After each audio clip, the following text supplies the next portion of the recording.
this is Doxy Mom, and welcome back to my channel. If you haven't done so already, I'd greatly appreciate if you hit that little red subscribe button.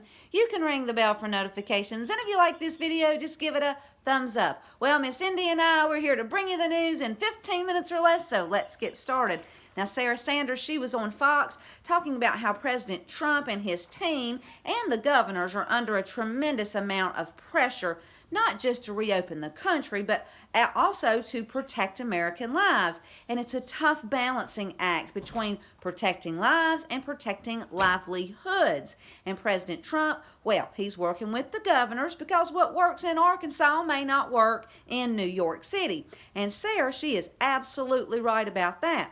Next, she says that this isn't the time to be attacking our wonderful president. This is the time to be praying for and supporting both our president and our governors, also our doctors and our nurses and healthcare workers. Guys, they are doing all they can to protect us. And, this is just very, very important because, a lot of times if you're not affected by this coronavirus or you don't know anybody in the hospital with the virus, and so sometimes you just don't think about praying for all those healthcare officials that face this invisible enemy every day. So I encourage you to keep these people in your prayers. Now, Sarah, she goes on by saying that President Trump is masterful at taking in tremendous amounts of information and then making a decision based on that information, and that's what makes him a great president.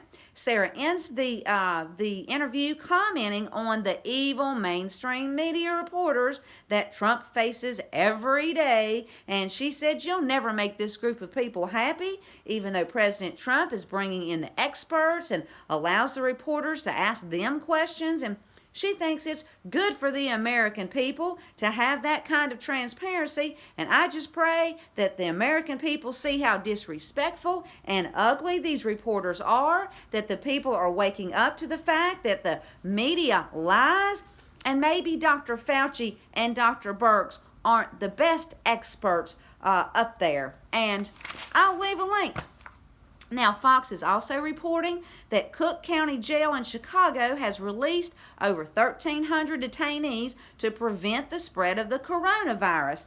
Apparently, cities nationwide are releasing prisoners and detainees, saying that the coronavirus is spreading so fiercely inside of the prisons that they don't have a choice but to release people to make room and potentially save lives. Now, right now, 3 people have died from coronavirus in the Cook County Jail, and there are more than 500 cases inside the facility, and they've released 1,300 detainees so far, but it's based on criteria, some that are elderly, some with serious medical conditions, or are considered non-violent offenders, and they're being released with the public safety in mind. However, many profile people want out, like Harvey Weinstein, Bill Cosby, and Michael Avenatti.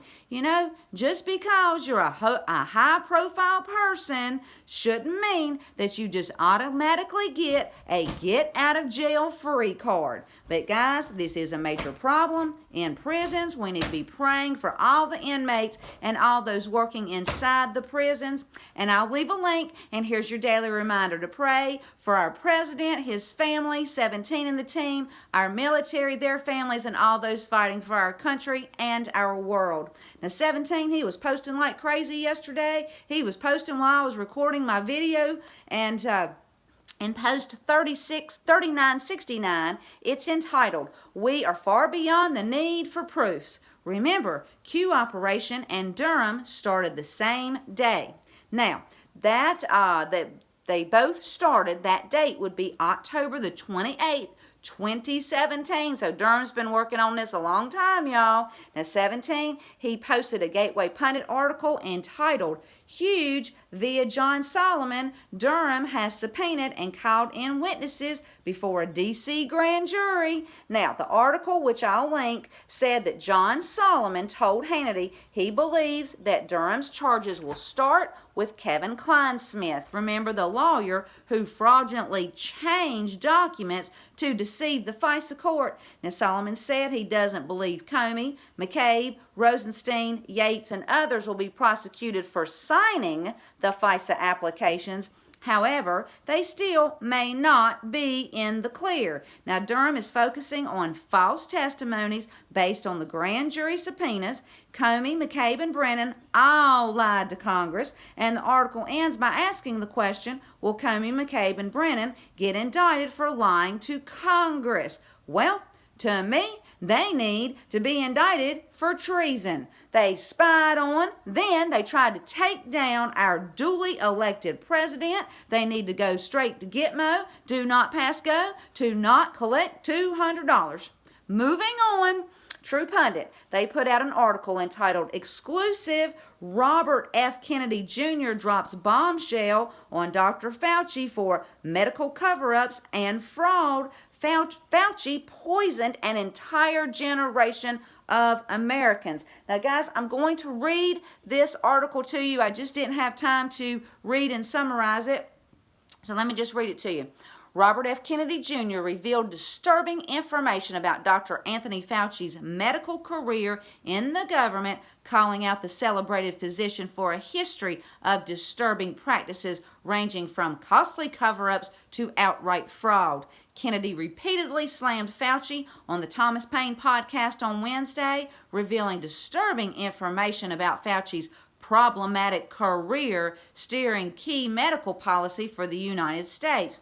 Kennedy described Fauci as a workplace tyrant who has ruined careers of upstanding physicians and researchers in order to cover up scandals and costly medical research disasters at the National Institute of Allergy and Infectious Diseases, where Fauci has served as director since 1984 as part of the National Institute of Health. Tony Fauci didn't want the American public to know that he had poisoned an entire generation of Americans, Kennedy said, alleging Fauci targeted a whistleblower who was trying to uncover the blood supply in the country, that it was tainted with deadly strains. Kennedy and Fauci ruined the physician's career, and Kennedy said Fauci ruined the physician's career and covered up the crucial research. And that was just one of Kennedy's attacks against Fauci. There were more. Kennedy also targeted Bill Gates, Big Pharma, the media, and more in this exclusive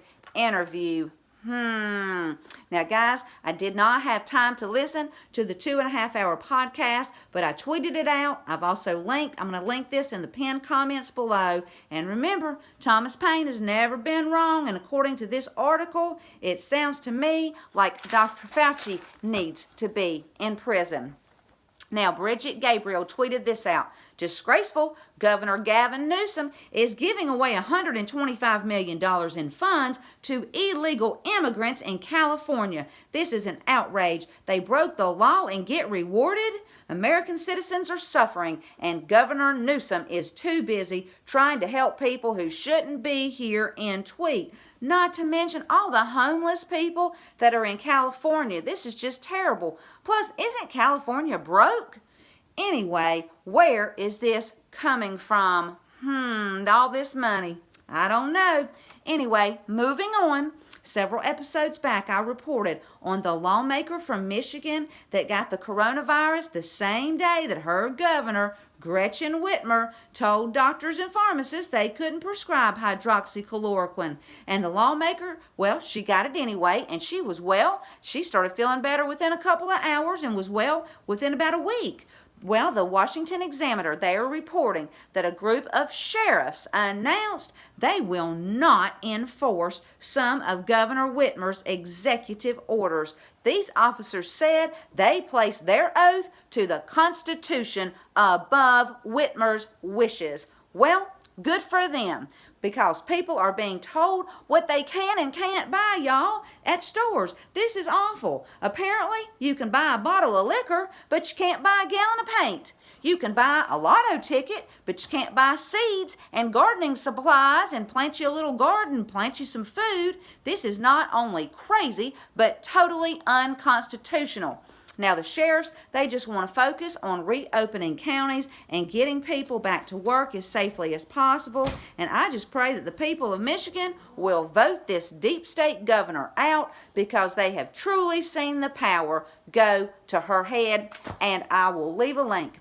Now, 17 his last post, number 3971, says, and frogs to destroy them. Now, of course, Pepe the Frog is kind of the face of the Q movement, but I think Q is referencing in this one the Bible, where God used Moses to get his people out of Egypt. So I wanted to read to you today from Exodus chapter 8, verses 1 through 4, that says, Then the Lord said to Moses, Go to Pharaoh and say to him, This is what the Lord says, Let my people go, so that they may worship me.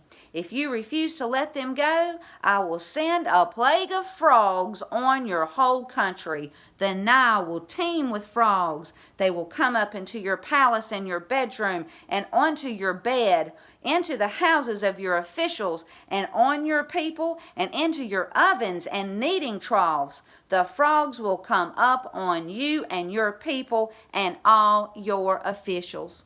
Well, if you like this video, please give it a thumbs up. Thank you so much for tuning in, and until next time, this is Doxy Mom, and God bless you all.